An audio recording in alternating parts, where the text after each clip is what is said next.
You are welcome, Jerry Royal Channel. Camilla Parker Bowles is now the Queen Consort of the United Kingdom, but as royal fans know, her relationship with King Charles III began as a scandalous affair. What many do not know is that Camilla wasn't the first royal mistress in her family. Her great-great-grandmother Alice Keppel was the mistress of Charles's great-great-grandfather, King Edward Sir William Edmonstone, and Mary Elizabeth Parsons, members of the English nobility and direct descendants of the royal house of Stuart, welcomed their daughter Alice Frederica Edmonstone on April 29, 1868. Growing up a tomboy, her parents called her Freddie, and the name remained. As a young woman, she became flirtatious Freddie because of her reputation with men in Victorian society. According to Town and Country, she was a well-known beauty with chestnut hair, a pale complexion, large blue eyes, a small waist, and a large chest, and she wasn't scared to use those assets to her advantage. When Freddie married the dashing Lieutenant Colonel George Keppel at the age of 23, he didn't have the income to provide her with the lifestyle she was used to, so, per factinate, she targeted wealthy men to have affairs with. This is how she funded her lavish lifestyle, and it's also how she met Prince Albert Edward in 1898, when he was 56 and she was 29. Albert was the Prince of Wales at the time, and he had his own scandalous reputation.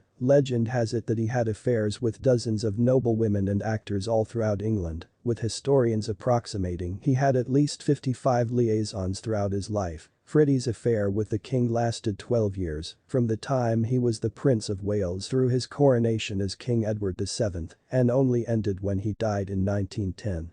The lengthy affair didn't hurt her marriage, because George also had affairs. In fact, he would accommodate his wife's hookups with the sovereign by sneaking out of the house upon the king's arrival. George reportedly said that he didn't care about the infidelity in his marriage, as long as she comes back to me in the end. Freddie made sure she was well compensated by the king for her duties as mistress, as she was the last of an era when mistresses in the royal family were considered an acceptable role in the court. The king offered Freddie shares in a rubber company, equal to about $7 million today, created endowments for her, and promoted George to a high-paying job. Freddie was also friends with the queen consort Alexandra of Denmark and would often pick out gifts for her. She also had major political influence and would often act as a go-between for the monarch and his ministers. How did Freddie manage to have a happy marriage, be the mistress of a king, and be a high-class hostess?